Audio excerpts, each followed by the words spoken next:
Hello, welcome back to Northern Lights. This is part 2 of my favorite movies, films, television stuff from every year I've been alive. I finished off in, was it 1993? Now we're picking up with 1994. The Getaway. Alec Baldwin, Kim Basinger. This is a remake of Steve McQueen's Getaway with him and Ally McGraw.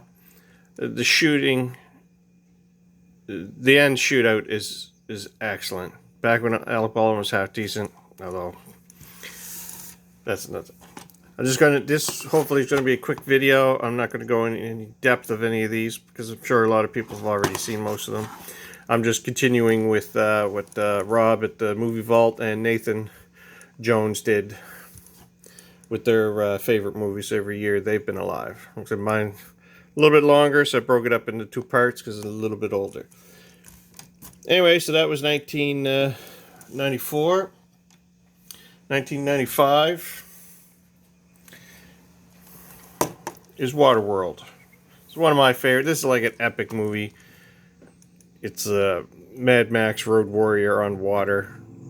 Kevin Costner, Dennis Hopper. This is a beautifully looking movie. Awesome looking. Just one of my favorites. It was awesome on the theater screen back then.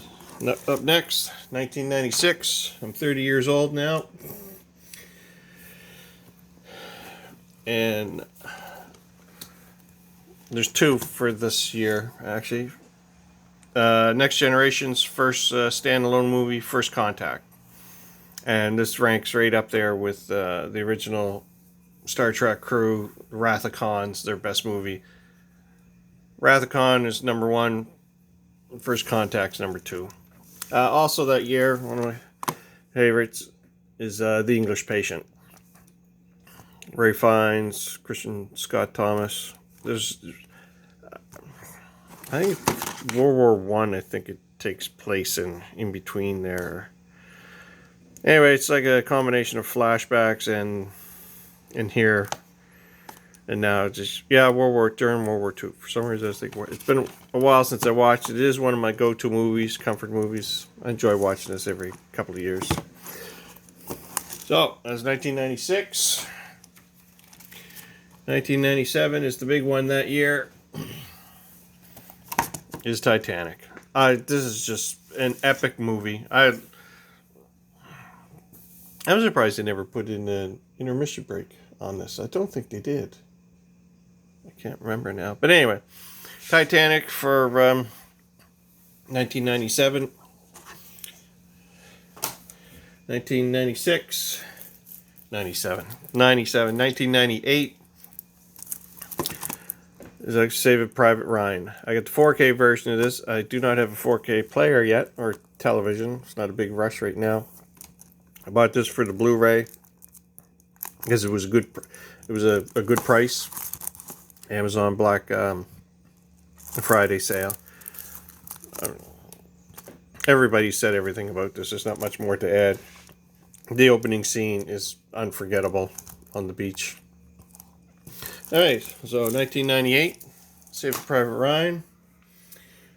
1999, one of my favorite go-to movies is actually 13th Warrior. I just Antonio Banderas. The 2 main Vikings in this are awesome. I can't even think of their names. I really enjoyed this movie. It's fun to watch. It's a go-to movie for me.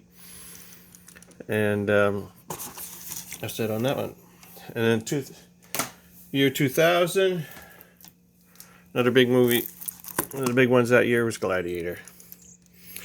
I was going to go Pitch Black too, which is awesome. Got this the same time I picked up the Saving Private Ryan for the Blu-ray. Like I said, don't have 4K set up yet. Anyway, Gladiator is just awesome. When they get into Rome to the Colosseum, it's just there's so many wicked shots there. And just Ridley Scott knows how to make movies and just the epic stuff. Anyway, so that's 2000. In 2001, we're going to television miniseries. Band of Brothers. Just this is a 10-part series, 1 hour long. Just this is there's no words for it. It's just a really awesome miniseries. True story. It's captivating. It's just a wicked series. So that was 2001, 2002. There's Reign of Fire. Saw this in the theater, and you know what? When watching this, I never clued into that was Christian Bale when watching this. This was just having to do with dragons. A dragon gets woken up at some construction site. You know, it's like a post-apocalyptic setup and all that. Really excellent movie. And so 2003, the beginnings of the fast kind of zombies. 28 Days Later. This is another excellent movie. Man has an accident, wakes up 28 days later, and the world has completely changed. And turns people into crazy like zombie people they just want to kill. And Danny Boyle, I think writer and director. Yeah, writer and director of this. Excellent. So it's 28 Days Later. Now we're up to 2004. And this is the beginning of the Fast Zombies. Dawn of the Dead. The remake of George A. Romero's. I just enjoyed this. It's just the scene that really got me involved. Oh, this is going to be awesome. Was when they push the girl down the hall at the beginning of the movie there, and she jumps up on her feet and starts running towards the door. It had me right there. This is going to be awesome, and it was. Not as, what you say, politically correct or something like that. With the first one, the original one is awesome. Don't get me wrong, I enjoy it. This is just as nuts. I like this movie for that year. Now we're on to 2005. I wasn't a big fan of the TV show when it first came out, but I thought the movie was awesome. I really could not get into the show. After seeing the movie, I went back and rewatched the whole series straight through. I'm still not a really big fan of the show. It starts getting better. The last 3 or 4 episodes got really good, but overall, I was not impressed by the show. The movie is just incredible, and I just got tired of her character in the show. Just found her annoying, but in the movie, she's great. Now we're up to 2006. I'm 40. Post-apocalyptic movie. Children of Men. Just the world that's created in this is awesome. Just it has to deal with I think all men are sterile and nobody's been pregnant for a while. No children have been born for a while, and he's got to get a lady to a boat off the shore of England. And but it's a beautiful looking movie. The sets and the scenery is just awesome. There's Children of Men. And now 2007. 30 Days a Night. Just, northern little town. Sun goes down. Don't see the sun for 30 days. Why wasn't vampires thought about that long before this? God, they'd have a field day up there for the longest time. That's 30 Days a Night. 2008. We're going with Dark Knight. The second in the trilogy with Heath Ledger. Just the opening scene and the whole is just incredible. The movie is, and Heath Ledger's performance is awesome.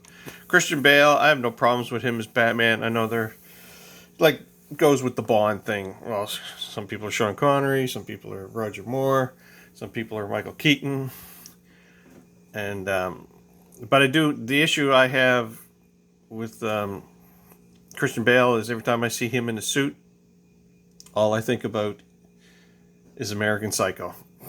Just when I see, other than that, I have no problems with him as Batman. We're up to 2009. Another post-apocalyptic. I read the book, and the movie is good too. Viggo Mortensen, just a little boy, and him traveling. I think they're trying to travel south. It's been a while since I've seen this, and in the book, I remember them pushing the shopping cart to get where they're going. It's all they have, their possessions and all that. Excellent movie.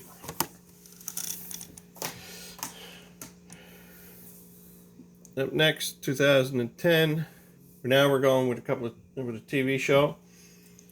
Friday nights, used to watch this before we headed downtown. Blood and Sand, the first.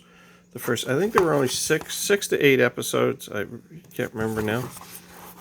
But Andy Wilson, he was excellent. I think he would have been going on for bigger and better things after this. He got cancer and thought he was beating it. And anyway, excellent. He would have went far. John Hannah, his performance in this is just incredible. It's worth just watching to see him. Lucy Lawless is his wife too.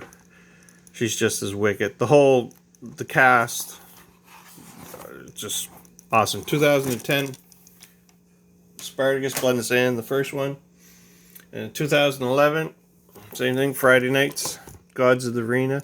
They did this when, just as a filler until Andy was getting better, but things turned, and we all know what happened there. And Gannigus, the rock star of the arena back in the day, John Hannah, he wanted to continue playing the character. But anyway, they did this as a filler and brought him back too. Just excellent.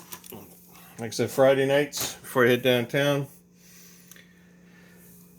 And in 2012, the other one, Spartacus, Vengeance. The other Spartacus didn't make my list, although it could have. The end of the series, this went on for 4 seasons. First one was season 1. The other one was Spartacus, Gods of the Arena was a prequel. And then there are 2 more seasons after this. Liam McKegan, this is the guy that took over after Andy passed away. It does look like him, although he wore a breastplate in most of the series, the 2 seasons that he finished off, because he's just a little more thinner than Andy was. Anyway, overall, still excellent series. Next up, 2013 is Vegas. Not the Robert Urich one, it's with Randy Quaid. Mobster, local sheriff, I guess you want to call it, around Vegas. Late 60s, early 70s, I believe. I enjoyed the time of the 50s, the 60s, and the early 70s. This was an excellent show. It only lasted 1 season. It was just starting to get really good. And mobsters, Vegas. What else is going to be about? 2014, the return of Godzilla. This is epic. Although most of the fighting is done at nighttime. And it's just really good job on making Godzilla back to the way the original one was. And excellent movie. The fight scene, Godzilla and monsters, is awesome. And 2015, the return of the Star Wars saga. I enjoyed Force Awakens. I'm not going to get into the political side of this. Oh, he didn't do this, he didn't do that, blah, blah, blah. Oh, there's too much of this, too much of that. You know what? Who gives a shit? This is an excellent movie. Or flashbacks of the originals and all that. It was a good movie. I have no problems with it. And in 2016, we're 50 now. Rogue One. This is one of my go-to movies too, comfort movies. This is one of the most rewatchable Star Wars movies next to the originals. This is just, I enjoyed the whole story. It takes place just before the events of Star Wars, A New Hope.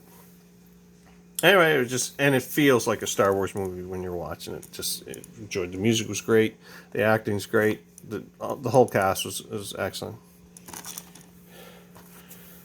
Then after Rogue One, we're up to 2017.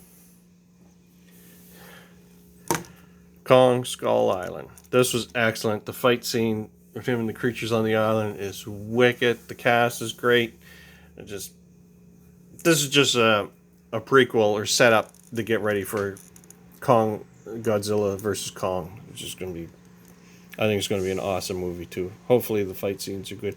I could have went with Last Jedi too, but it's not one of my favorites. I'm not going to get into that there. Blade Runner 2049 was out that year too. It's not as rewatchable as the original. So I went with Kong. Actually, 2018, you know what? There's not a show, there's not a movie that I've seen, and not even a TV show I have for the list. So I have nothing for 2018. Can't explain that. But, you know, so next up is 2019. This is the last movie I seen in theaters before the COVID stuff. I enjoyed it. This is the movie we got because of what was done in The Last Jedi. I'm not going to get into that. Some people like blah blah blah. But this is the movie we got, and that's the sad part about it. Because I would like to see what the original scripts were for all three of these movies, or outlines of the stories. Because when Johnson took over, he did his own thing. But I would want to see what the original outlines of these three movies were, and what they would have been like. Anyway, this is overall, I enjoyed it on the big screen. It's awesome, and yeah, not much more to say. I'm gonna leave that up there because for 2020, I don't think I've seen any movies of 2020, and TV shows. There's not much out there, so I have nothing for 2020. So for all the years that I've been alive, there were 2 years that I have nothing to watch. And nothing's up my favorite. I'm not going to make something up or whatever. But anyway, that's it. Shout out to Rob, Movie Vault, and Nathan Jones for theirs. They're the ones that... Rob was the first one to start. Nathan followed. Hopefully other people will continue on. And that's about it for now. Thanks for watching. And remember, be kind, rewind.